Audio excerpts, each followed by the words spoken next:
त्यांना खूप मोठा टक्का राहील असं भाकीत करण्यात आलं होतं, मात्र पराभव स्वीकारावा लागला. बऱ्याच कमी जागा आल्या. काय सांगा? आम्हाला जे अपेक्षित यश पाहिजे होतं ते यश आम्हाला संभाजीनगरमध्ये मिळालं नाही, हे निश्चित आहे. त्याची कारणं जरी काही वेगळी असली तरी जनतेने जो कौल दिलाय तो आम्हाला मान्य आहे. आमच्यामध्ये कदाचित निवडणुकीच्या प्रचारामध्ये आम्ही कमी पडलो असावं किंवा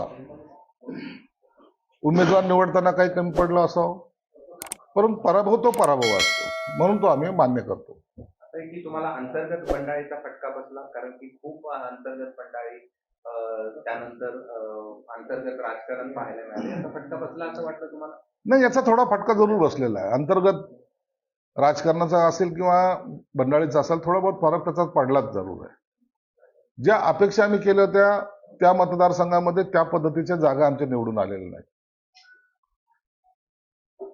लक्ष जे केंद्रित करायला पाहिजे होतं ते त्याच्यामुळे झालं नसावं, त्याचाच परिणाम हा झालेला आहे.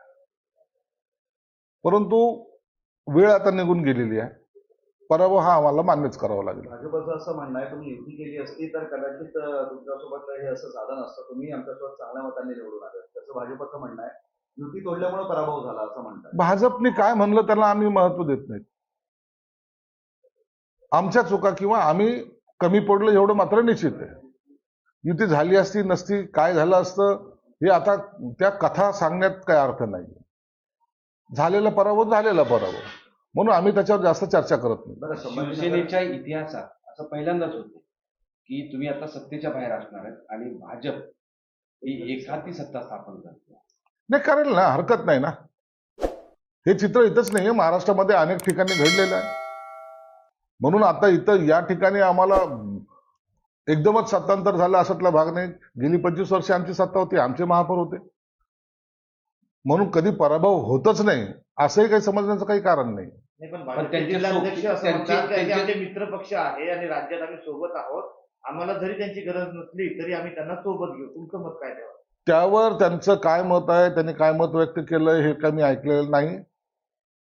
परंतु तरी सत्तेत आहोत याची जर त्यांना जाणीव असेल तर आम्ही त्यांच्याबरोबर निश्चित राहू, परंतु त्याचा निर्णय सुद्धा आम्हाला 1-2 दिवसात घ्यावा लागेल.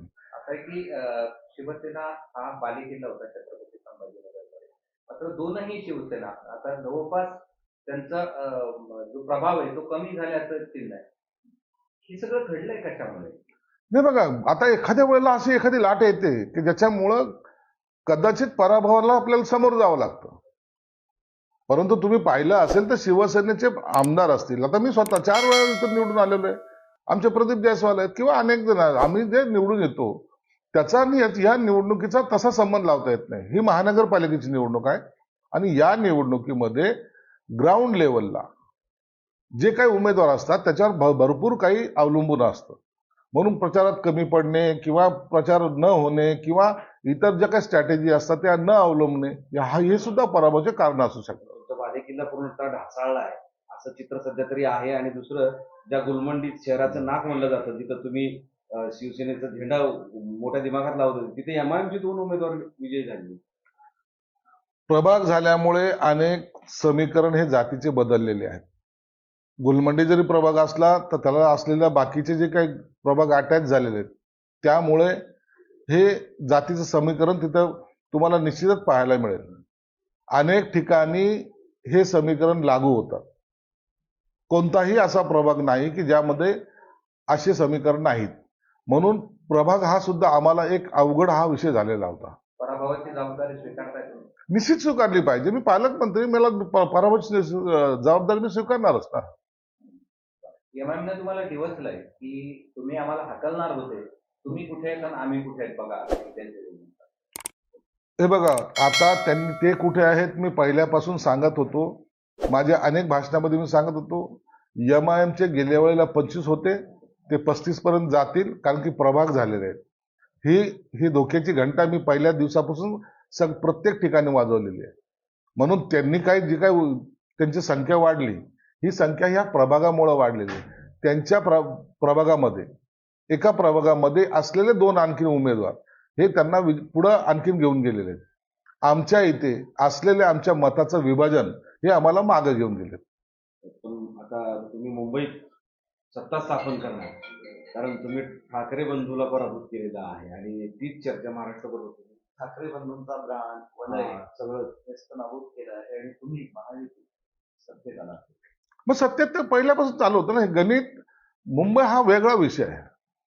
दरवेळेला एकच विषय घेऊन मुंबई महाराष्ट्रापासून तोडणार, मराठी माणसाचं काय होणार, आम्ही मराठी माणसाच्या हक्कासाठी लढतो वगैरे वगैरे हा विषय घेऊन दरवेळेला ते काही करायचे ना, ते लोकांनी आता स्वीकारलेलं नाहीये. आणि त्याचाच परिणाम गेली 25-30 वर्ष तेही तिथे सत्ता करत होते.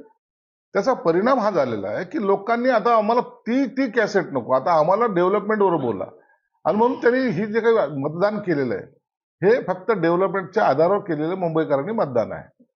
पुण्यामध्ये तुम्हाला एकच जागा मिळालेली आहे. पुन्हा हा आमचा पहिल्यापासून इतकं काही त्यात आमच्या आउटपुट निघेल असं काही नव्हतं.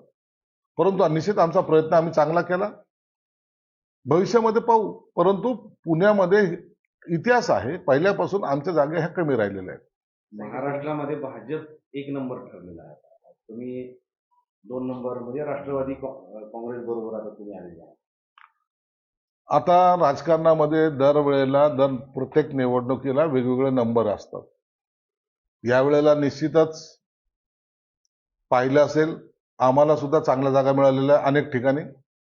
असं नाही की आम्ही फार काही मागे आहोत, असं नाही, भाग नाहीये.